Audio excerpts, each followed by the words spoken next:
प्रणाम छात्रों, हमने पिछले तासिका में देखा था हमारे हिंदी पाठ्य पुस्तक में से पाठ क्रमांक 3 उपहार।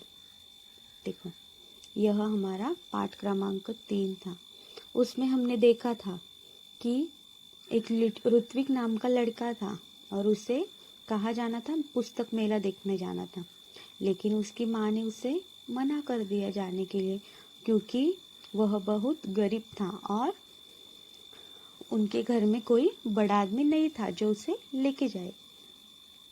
तो ऋत्विक ने क्या किया, निराश होकर, उदास होकर कहाँ गया, एक पेड़ के नीचे बैठने गया था, है ना। तब उसे मिलने के लिए कौन आई थी, परी आई थी, है ना। और वह परी ने क्या बोला कि तुम उदास क्यों हो। तब तभी परी की बात सुनकर उसकी आंखों में आंसू आए थे। तो परी ने उसे बोला था कि तुम उदास मत हो जाओ, मैं यहाँ पे तुम्हारी परीक्षा के लिए ही आई हूँ। तो छात्रों, देखो, वह ऋत्विक उदास था और वह परी किस लिए आई थी उसके पास, उसकी मदद करने आई थी।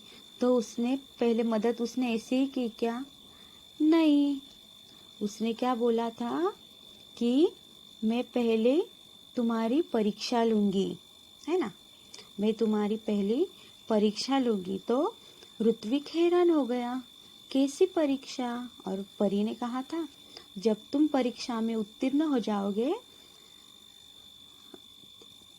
तभी मैं तुम्हारी मदद करूंगी, है ना। तो ऋत्विक हैरान हुआ था, कौन सी परीक्षा है, ऋत्विक ने पूछा। परी ने कहा, बता दिया तो वह परीक्षा कैसी। तो छात्रों, चलो हम देखते हैं कि परी ने ऋत्विक के लिए कौन सी परीक्षा रखी है। देखो, तो ऋत्विक ने कहा ठीक है। ऐसा कहकर ऋत्विक वहां से चला गया। अभी वह कुछ दूर ही गया था कि उसे रास्ते में गिरी हुई एक पोटली मिली। देखो ऋत्विक के हाथ में क्या है, एक पोटली है ना। तो वह एक उसे पोटली मिली, कहाँ पे मिली, रास्ते में मिली। ऋत्विक को यह विश्वास हो गया कि लाल रंग की इस मखमली पोटली में कोई कीमती चीज होगी। देखो, मखमली के पोटली में क्या थी, एक उसे लगा कि कोई कीमती चीज होगी। तो वह देख के हैरान हो गया। उसने उसे खोलना चाहा, फिर सोचने लगा जब यह मेरी नहीं है तो इसे खोलने का मेरा हक नहीं है। देखो, उसे वो दिखाई दी, यह देखो, यह लाल पोटली उसे कहाँ दिखाई दी, रास्ते में दिखाई दी। लेकिन उससे उठाने का, उसके खोलकर देखने का उसका मन नहीं हो गया। उसने क्या बोला कि यह मेरी नहीं है तो मैं कैसे उठाऊं। देखो छात्र, आप भी आपकी कक्षा में अगर किसी की कोई चीज आपको दिखी तो आप पूछते हैं कि यह चीज किसी की, क्योंकि आपको पता होती है कि वह आपकी नहीं है। फिर जिसकी होगी उसे आप देते हो। तो ऋत्विक ने भी कहा कि यह मेरी नहीं है तो मैं उसे क्यों खोलूं। ऋत्विक ने पोटली नहीं खोली। तभी किसी की आवाज उसके कानों में पड़ी, बेटा मेरी पोटली गिर गई है रास्ते में, क्या तुमने देखा है। देखो, ऋत्विक के साथ कोई तो भी एक आदमी भी है ना। तो वह आदमी ने कहा, बेटा मेरी पोटली गिर गई है रास्ते में, क्या तुमने देखी है। ऋत्विक ने पूछा, किस रंग की थी। ऋत्विक ने कहा, किस रंग की थी, लाल रंग की। वह राहगीर ने बताया। देखो, वह आदमी है, वह राहगीर ने बताया। और कोई पहचान बताओ। ऋत्विक ने राहगीर से कहा, उस पर एक परी का सुनहरे रंग में चित्र बना है। देखो, यह पोटली में परी का चित्र बना है।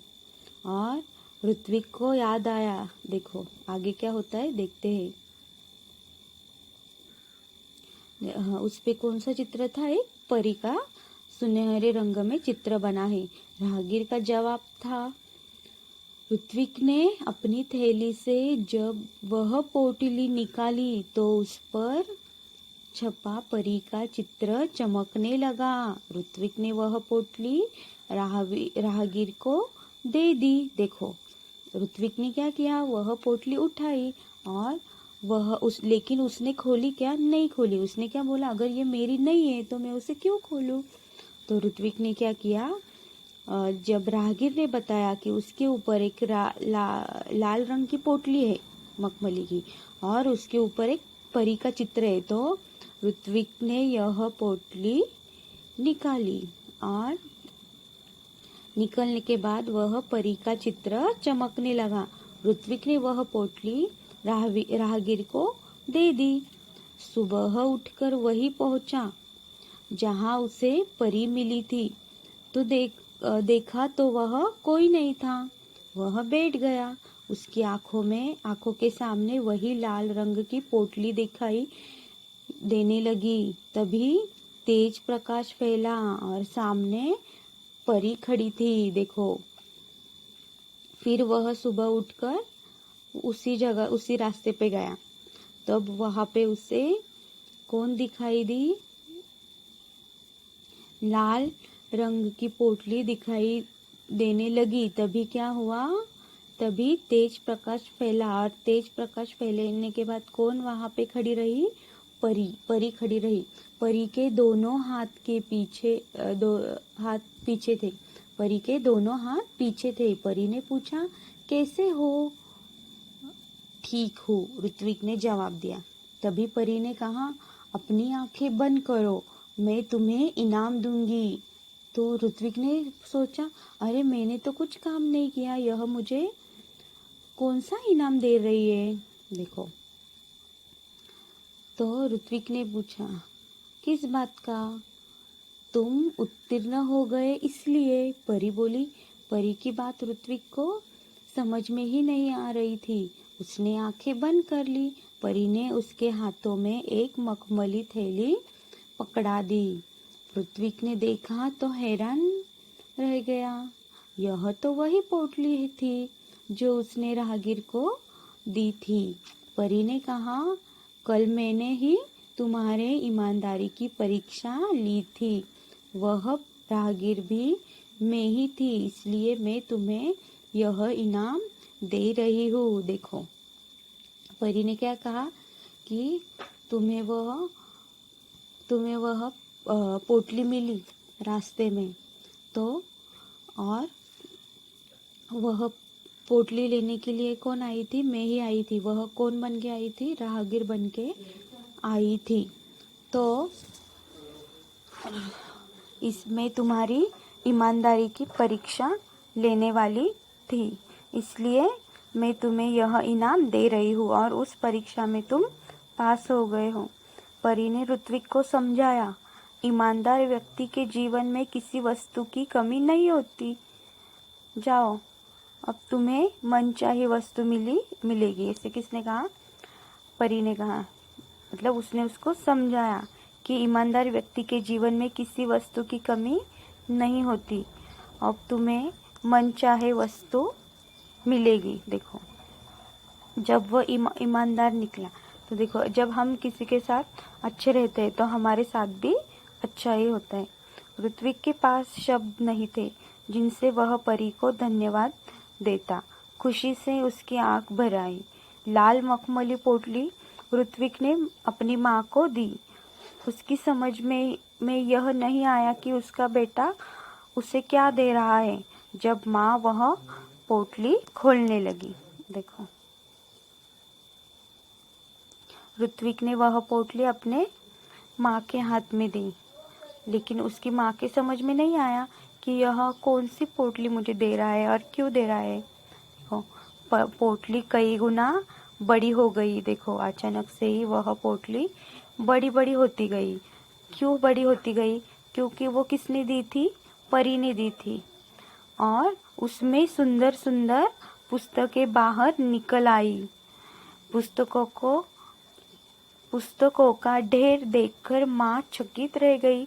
माँ के पूछने पर ऋत्विक ने सब कुछ बता दिया। देखो, माँ और ऋत्विक दोनों भी हैरान हो गए, वो क्योंकि वह पोटली छोटी थी और अचानक से क्या हो गया कि उससे पुस्तकें बाहर निकल आई और पुस्तकों का ढेर देखकर वह दोनों चकित रह गए।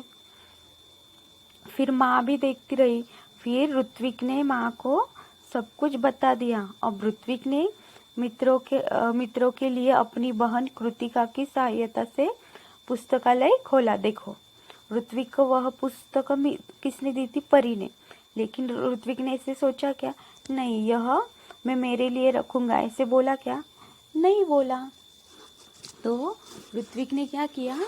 वह अपनी बहन की सहायता से पुस्तकालय खोला। वह सभी बच्चे आकर अपनी मनपसंद पुस्तकें पढ़ने लगे। उसको पूरा गांव पुस्तक मित्र के नाम से जानने लगा। ऋत्विक ने पुस्तकालय को ही अपने जीवन का ध्येय बना लिया। उसका सारा समय पुस्तकों के बीच बीतने लगा। एक दिन पुस्तक पढ़ते पढ़ते ऋत्विक की आंख लग गई। देखता क्या है कि वह पुस्तकें उससे बात करने लगी। उससे एक पुस्तक ने पूछा, ऋत्विक, अगर तुम अपने जीवन में बड़े आदमी बनोगे तो क्या तुम हमारा साथ छोड़ दोगे? हमें भूल जाओगे? ऋत्विक ने कहा, नहीं नहीं, अब तो तुम ही मेरे साथी हो, मित्र हो।